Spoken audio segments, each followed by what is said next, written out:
Hello guys. आज की video में हम स्पेनिंग सेट और लीनियर डिफेंडेंट एंड डिफेंडेंट के बारे में बात करेंगे। ये जो भी मैंने लिखा है ना, बहुत कोशिश के बाद लिखा है। बहुत कोशिश किया है इस मटेरियल को कलेक्ट करने में। तो ये बिल्कुल ऑथेंटिक चीज़ है, ठीक है। Believe me that it is very जीनियन and authentic. और दूसरी बात ये है कि आप राइटिंग पे ध्यान मत दीजिए, जो भी मैं बता रहा हूँ ना, जस्ट उस पर ध्यान दीजिए, ठीक है। और आई होप दैट के इस लेक्चर को सुनकर आप लोगों को कहीं और जाना नहीं पड़ेगा। मैं आप लोग ऐसे समझाऊंगा कि आप लोगों को कहीं और चैनल पे जाना नहीं पड़ेगा इंशाल्लाह। सबसे पहले स्पिनिंग सेट की बात है ना, तो स्पिनिंग सेट के लिए आप लोगों का कंसेप्ट सबसे पहले क्लियर होना चाहिए। लेकिन इस कंसेप्ट को क्लियर करने के लिए इससे पहले लीनियर कॉम्बिनेशन का कंसेप्ट आप लोग का क्लियर होना चाहिए। लीनियर कॉम्बिनेशन का कंसेप्ट कैसे है? बहुत इजी है। हमारे पास एक वेक्टर है। जब भी हम वेक्टर स्पेस में बात करते हैं तो हम तमाम डिजिट एलिमेंट उन तमाम को हम वेक्टर कहेंगे, ठीक है, क्योंकि हम वेक्टर स्पेस में बात करते हैं। अगर हमारे पास एक वेक्टर है, ठीक है, इस वेक्टर को मैंने वी का नाम दिया है, चलो ये वी है, ठीक है। ये writing up to the mark नहीं है, लेकिन समझने की कोशिश कीजिए। मैं पूरा कोशिश करता हूँ कि आप लोगों को समझाऊँ, ठीक है। मैं दिल से कोशिश कर रहा हूँ। ये हमारे पास एक वेक्टर है, ठीक है। तो उस वेक्टर को हम अगर स्प्लिट करें, इस वेक्टर को हम छोटे छोटे हिस्सों में डिवाइड करें, तो उसको हम ऐसे भी ले सकते हैं, ठीक है। ये अगर इसको इससे मल्टीप्लाई, इसको इससे मल्टीप्लाई करें, इसको इससे मल्टीप्लाई करें और फिर ऐड करें, तो इससे वापस यही चीज़ आती है। तो मतलब ये है कि इस वेक्टर को मैंने जस्ट छोटे छोटे टुकड़ों में लिखा है ना, तो ये जो है ये लीनियर कॉम्बिनेशन है इस वेक्टर का। लेकिन ये जस्ट एक एग्जांपल है। जनरली हम इसको ऐसे लिखें, अगर मैं इस स्केलर को a1 और इसको v1 से, इसको a1 को a2 से, ठीक है, और उसको v2 से, और 4 को a3 से, उसको v3 से रिप्रेजेंट करूँ, और इस तमाम को v से रिप्रेजेंट करूँ, तो फिर ये हमारे पास ये a1 v1 plus a2 v2 plus a3 v3 equal to v, ये हमारे पास एक लीनियर कम्बिनेशन बनता है। इस यहाँ से यहाँ तक इस v का, यहाँ से यहाँ तक इस v का ये लीनियर कम्बिनेशन है। तो ये है लीनियर कॉम्बिनेशन का कॉन्सेप्ट। आई होप कि आप लोगों को इस चीज़ का समझ आया होगा। बहुत इजी है, बहुत इजी है, ठीक है। अब हम जाते हैं स्पेनिंग सेट। स्पेनिंग सेट क्या होता है? जैसे कि ऐसे पिछली वीडियो में मैंने बात की वेक्टर स्पेस पे, वेक्टर स्पेस क्या होता है, वेक्टर स्पेस में वेक्टर स्पेस की जो प्रॉपर्टी है, ठीक है। तो चलो हमारे पास ये एक वेक्टर स्पेस है। वेक्टर स्पेस में कुछ ना कुछ तो होगा। अगर इस वेक्टर स्पेस में एक सबसेट है, एक्सिट है, अगर इस वेक्टर स्पेस में एक्सिट एस है और इस एस में कुछ वेक्टर्स है v1 v2 v3, इस वेक्टर में ज़रूर कुछ ना कुछ वेक्टर्स तो होंगे। लेकिन हम ऐसा कंसिडर करेंगे कि इस वेक्टर्स में बहुत सारे वेक्टर्स है, इनफाइनाइट वेक्टर्स है इस एस में, ठीक है। इनफाइनाइट वेक्टर्स है। कैसे वेक्टर्स है? ऐसे वेक्टर्स है, ऐसे वेक्टर्स है। मतलब वेक्टर्स कुछ भी हो सकते हैं, बहुत मतलब इसका जो फॉर्म होगा, शक्ल होगा, वो मुख्तलिफ होगा। ऐसा नहीं है कि बस सारे ऐसे होंगे, वो आप इमेजिन कर सकते हैं, ठीक है। कि ये वेक्टर स्पेस है वी और इसमें एक सबसेट एस है, और इसमें बहुत सारे वेक्टर्स हैं, ठीक है। तो इस ये वेक्टर v1 है, ये वेक्टर v2, ये वेक्टर v3, इसमें vector v4 v5 up to vn तक होगा, इन्फिनिटी तक वेक्टर्स होंगे। तो उस v1 का कुछ ना कुछ लीनियर कॉम्बिनेशन तो होगा ना। जैसे कि यहाँ पे एक वेक्टर्स है, तो इसका लीनियर कॉम्बिनेशन ये है ना, तो ये v1 का भी कुछ लीनियर कॉम्बिनेशन होगा, ये v2 एस का भी कुछ लीनियर कॉम्बिनेशन होगा, v3 का भी कुछ लीनियर कॉम्बिनेशन होगा ना। तो अगर मैं उन तमाम लीनियर कॉम्बिनेशन को एक अलग सेट में लिखूँ यहाँ, ठीक है, ये इन तमाम लीनियर कॉम्बिनेशन को, तो ये लीनियर कॉम्बिनेशन कितने होंगे? ये भी इनफाइनाइट होंगे। मतलब v1 का जो लीनियर कॉम्बिनेशन होंगे वो यहाँ पे होंगे, v2 का लीनियर कॉम्बिनेशन, v3 का अप टू vn का तक लीनियर कॉम्बिनेशन यहाँ पे होंगे। अगर मैं इन तमाम लीनियर कॉम्बिनेशन को एक ही सेट में डाल दूँ और उस सेट को एस से प्रेजेंट करूँ, लेकिन इसका जो नोटेशन है वो एस है, ठीक है, एस, ये एस है और इसका नोटेशन है। तो इस एस को हम स्पिनिंग सेट कहेंगे, और जनरेटिंग सेट ऑफ वी और स्पिनिंग सेट ऑफ वी। तो ये अब जो ये एस है ना, ये हमारे पास स्पिनिंग सेट ऑफ वी है, स्पेनिंग सेट। आई होप कि आप लोगों को इस चीज़ का समझ आया होगा। बहुत इजी है। ये हमारे पास जस्ट एक वेक्टर स्पेस है, इसमें एक सबसेट एस है, और इस सेट में एस में बहुत सारे वेक्टर्स है, तो इन तमाम वेक्टर्स के कुछ ना कुछ तो लीनियर कॉम्बिनेशन होंगे। अगर मैं उन तमाम लीनियर कॉम्बिनेशन को एक ही सेट में लिख दूँ ना, तो वही सेट हमारे पास स्पेनिंग सेट होगा। इस सेट को हम कहेंगे कि ये हमारे पास स्पेनिंग सेट है, ठीक है। तो ये था स्पेनिंग सेट का कॉन्सेप्ट। अब जाते हैं इसका जो डिफिनीशन है, प्रॉपर डिफिनीशन इसका क्या है, ठीक है। आप लोग देख सकते हैं कि ये span of set of vectors, इन चीज़ों को मैंने बहुत कोशिश करके, बहुत ये बहुत ऑथेंटिक चीज़ है, ठीक है। अगर ये एग्जैक्ट डिफिनीशन है इसका, यहाँ से यहाँ तक ये एग्जैक्ट डिफिनीशन है, ठीक है।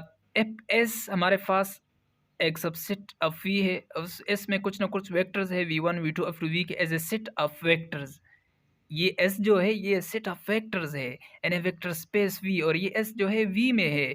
Then the span of S is the set of all those, ये एस का जो स्पेन होगा और the set of all linear combination of the vectors, और वही स्पेन जो है ऐसा होगा। मतलब ये जो है ये स्केलर को रिप्रेजेंट करता है, ये भी स्केलर को जिस तरह के मैंने लीनियर कॉम्बिनेशन में आप लोगों को समझाया कि यहाँ पे एक स्केलर होगा या फिर वी1 होगा, जिस तरह मैंने एग्जांपल दिया ना वहाँ पे, तो ये बिल्कुल वही है, ठीक है। तो ये स्पेन है, तो ये एग्जैक्ट डिफिनीशन है इसका यहाँ से यहाँ तक, ठीक है, आप लोग देख सकते हैं। और ये जो है इसका कुछ थोड़ा कुछ एक्सप्लेनेशन है। If every vector in a given vector space can be written as a linear combination, और ये ज़रूरी है, ये ज़रूरी है कि if every vectors in a given space can be written as a linear combination of vector in a given set S, then S is called a spanning set of vector space V। अगर इस vectors S में जितने भी vectors, अगर उसको हम और एक वेक्टर्स को मैं लीनियर कॉम्बिनेशन के फॉर्म में लिख सकता हूँ, इसमें जितने भी वेक्टर्स है, अगर इसको V1 को मैं लीनियर कॉम्बिनेशन के फॉर्म में लिख सकता हूँ, V2 को मैं लीनियर कॉम्बिनेशन, अगर ऐसा हो कि इसमें कुछ ना कुछ वेक्टर ऐसे हो कि अगर वो उसका लीनियर कॉम्बिनेशन हम नहीं बनाते तो फिर मसला होगा। तो ज़रूरी है कि इन तमाम का लीनियर कॉम्बिनेशन होंगे, जितने भी वेक्टर्स होंगे इसमें, तो इन तमाम का लीनियर कॉम्बिनेशन पॉसिबल होंगे। तो फिर इसको हम वही लीनियर कॉम्बिनेशन के सेट को हम स्पेनिंग सेट कहलाएंगे, ठीक है। तो बहुत इजी है, यहाँ पे भी आप देख सकते हैं ए वेक्टर एस, ये एक वेक्टर है स्पेन ऑफ एस, ये जस्ट पॉइंट्स है, आप लोग ऐसे स्क्रीनशॉट ले सकते हैं, ठीक है। अब हम जाते हैं लीनियर डिपेंडेंट, लीनियर इंडिपेंडेंट। लेकिन आप लोगों को ये जहन नशीन करना चाहिए कि डिपेंडेंट जो होता है उसको हम नॉन ट्रिवियल कहते हैं, नॉन ट्रिवियल कहते हैं, और इनडिपेंडेंट को हम ट्रिवियल कहते हैं, ठीक है। डिपेंडेंट को नॉन ट्रिवियल और इनडिपेंडेंट को ट्रिवियल कहते हैं। चलो मैं लिखता हूँ उसके साथ, डिपेंडेंट नॉन ट्रिवियल, डिपेंडेंट ये नॉन ट्रिवियल होगा,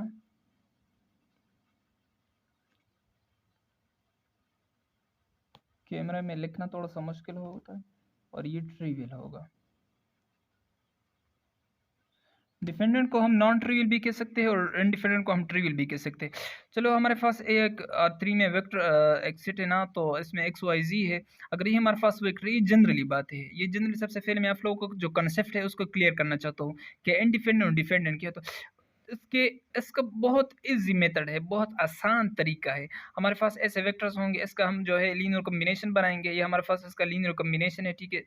ये एक लीनियर कॉम्बिनेशन है जनरली है, ठीक है। अगर मैं ऐसे करूँ कि इन तमाम सेट्स को एक मैट्रिक्स फॉर्म में लिख, ठीक है। अगर मैट्रिक्स फॉर्म में मैंने इन तमाम सेट्स को लिखा और फिर उसको इक्विलॉन फॉर्म में कन्वर्ट किया, इक्विलॉन फॉर्म में कन्वर्ट करने के बाद अगर A1 A2 A3 के सारे की वैल्यू जो है वो जीरो हमारे पास आए, तो ये हमारे पास इनडिपेंडेंट होगा।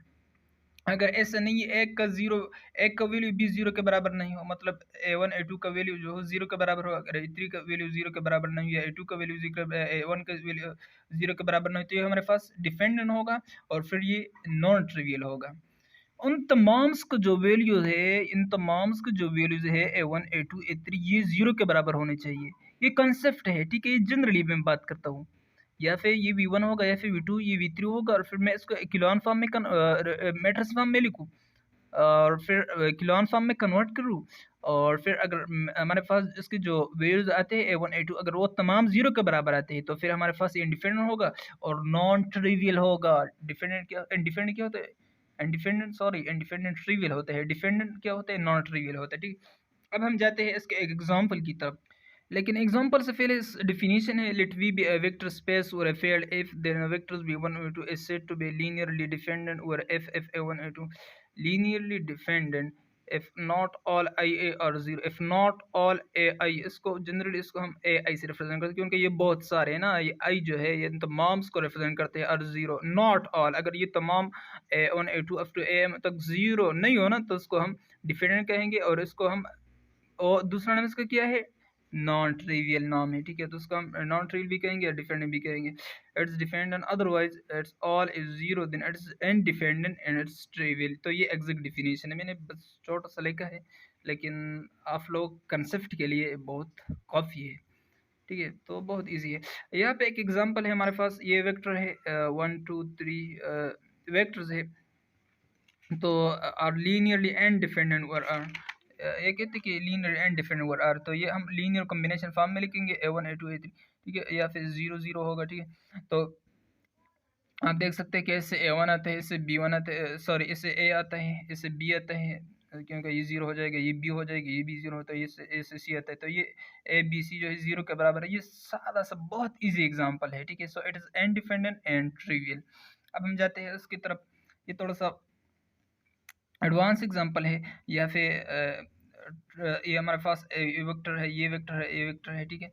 सबसे पहले आप लोग को ये वेक्टर गिवन होगा, और फिर आप इस वेक्टर्स के लीनियर कॉम्बिनेशन फॉर्म बनेंगे। वो कैसे, वो ऐसे कि आप यहाँ पे ए लिखेंगे, यहाँ पे बी लिखेंगे, यहाँ पे सी लिखेंगे, क्योंकि उनका लीनियर कॉम्बिनेशन का फॉर्म जो होता है ना, और इससे पहले मैंने आप लोग को बताया कि आप कैसे लिखेंगे। वो ऐसे A1 V1 plus A2 V2 plus A3 V3। अगर वेक्टर्स 3 हो तो आप 3 तक ले जाएंगे, अगर वेक्टर्स ज़्यादा हो तो आप मतलब जहाँ तक वेक्टर्स गिवन हो तो वहाँ तक आप जाएंगे, ठीक है। तो यहाँ पे मैंने A1 A2 A3 या फिर A1 A2 मैंने लिखा, या फिर B C है, कोई बात नहीं है, या फिर D है, D तक है तो मैंने उसको D तक 4 तक एक्सटेंड करना है, और या फिर 0 0 होगा, इस साइड पे 0 0 होगा। चलो मैं उसको A4 तक ले जाता हूँ, plus A4 V4 equal to 0, ठीक है, साइड पे 0 होगा। तो इसको मैंने लीनियर कॉम्बिनेशन फॉर्म में लिखा। ये गिवन था, ये V1 V2 V3 गिवन था, उसको ABC मैंने खुद अपनी तरफ से लीनियर कॉम्बिनेशन फॉर्म में लिखा, तो इसी वजह से मैंने ABCD लगाया है, ठीक है। और यहाँ पे 0 0 होगा क्योंकि यहाँ पे 0 है। तो फिर मैंने उन तमाम को मल्टीप्लाई किया, इसको ए से मल्टीप्लाई किया, इसको इससे मल्टीप्लाई किया, ठीक है। तो A3 हमारे पास ये आया। फिर मैंने इन तमाम्स को मल्टीप्लाई किया, 3 को A से, और फिर जो है B को -1 से, C को 4 से। तो चूंकि ये वेक्टर्स है, एक जैसे के साथ होंगे, मतलब ये इसके साथ I है, इसके साथ J है, इसके साथ K है, तो I वाले I के साथ ऐड होंगे, J वाले J के साथ ऐड होंगे, K वाले K के साथ ऐड होंगे। तो उसका जो मल्टीप्लिकेशन है वो तो 3A 0 माइनस 3 ऐसा हो जाएगा। फिर हम इस एक के लिए इसको मतलब इन दोनों को एक साथ लिखेंगे। पहले ये आई ये आई ये आई ये आई, और आइज को एक साथ लिखेंगे, जैसे कि यहाँ पे है 3A माइनस बी ये हुआ, प्लस 4C ये हुआ, प्लस D प्लस 2D, ठीक है, प्लस 2D। फिर ये 0 हो जाएगा, फिर ये 2B हो जाएगा, सॉरी ये B हो जाएगा 2C। तो फिर ये हमारे पास तीन इक्वेशन बन गए, यहाँ पे हमारे पास 3 इक्वेशन बन गए। फिर मैंने इन 3 इक्वेशन को मैट्रिक्स फॉर्म में लिखा, इन तीन इक्वेशन को एक मैट्रिक्स फॉर्म में लिखा, यहाँ पे अब देख सकते हैं। अब मैं क्या करूँगा, इस मैट्रिक्स को इक्विलॉन फॉर्म में कन्वर्ट करूँगा। इक्विलॉन फॉर्म में कन्वर्ट करने के बाद मैं देखूँगा कि ये जो है इसका रैंक क्या है। अगर इसका रैंक और इसमें नंबर ऑफ वेरिएबल बराबर है तो फिर ये हमारे पास इंडिपेंडेंट होगा, और इंडिपेंडेंट होगा और ट्रिवियल होगा, क्योंकि इंडिपेंडेंट को हम ट्रिवियल भी कह सकते हैं। अगर number of variable equal to number of rank बराबर हो तो ये इंडिपेंडेंट एंड ट्रिवियल हो। कब, अगर जब मैं इसको इक्विलॉन फॉर्म में कन्वर्ट करूँ और फिर चेक करूँ कि इसका रैंक क्या है। चलो ये मैंने फॉर एग्जांपल ये ऐसे है नहीं, अगर मैंने इसको इक्विलॉन फॉर्म में कन्वर्ट किया, ये इक्विलॉन फॉर्म है इसका, अगर ये मैट्रिक्स और इसका इक्विलॉन फॉर्म ये है, ये फॉर एग्जांपल मैंने ऐसे किया, ठीक है, ये ज़रूरी नहीं है, मैंने किया नहीं है, ये इक्विलॉन फॉर्म मैंने इसको लिखा, इस मैट्रिक्स का लिखा, लेकिन मैंने ये खुद की तरफ से लिखा, आप सॉल्व करें। ये इसको सोल्यूशन है नहीं, फिर से बता रहा हूँ, ये इसको सोल्यूशन नहीं है, मैंने जस्ट फॉर एग्जांपल लिखा आप लोगों को समझने के लिए। अगर इसका इक्विलॉन फॉर्म ये आया, ठीक है, आप लोग देख सकते हैं, तो या फिर इसका रैंक जो है 1 2 3 3 है, कि उनका रैंक क्या होता है, number of non zero row, number of non zero row इसमें क्या है, 3 है, तो इसमें 3 इसमें इसका रैंक 3 है, और नंबर ऑफ वेरिएबल 4 है, ए बी सी डी। चूँकि number of variable number of rank equal नहीं है, तो इसका मतलब ये है कि ये इंडिपेंडेंट नहीं है बल्कि डिपेंडेंट है। या फिर मैंने लिखा है कि reduce to echelon form and check the number of variable to rank, या फिर रैंक 3 है, वेरिएबल 4 है, so it is non trivial और डिपेंडेंट।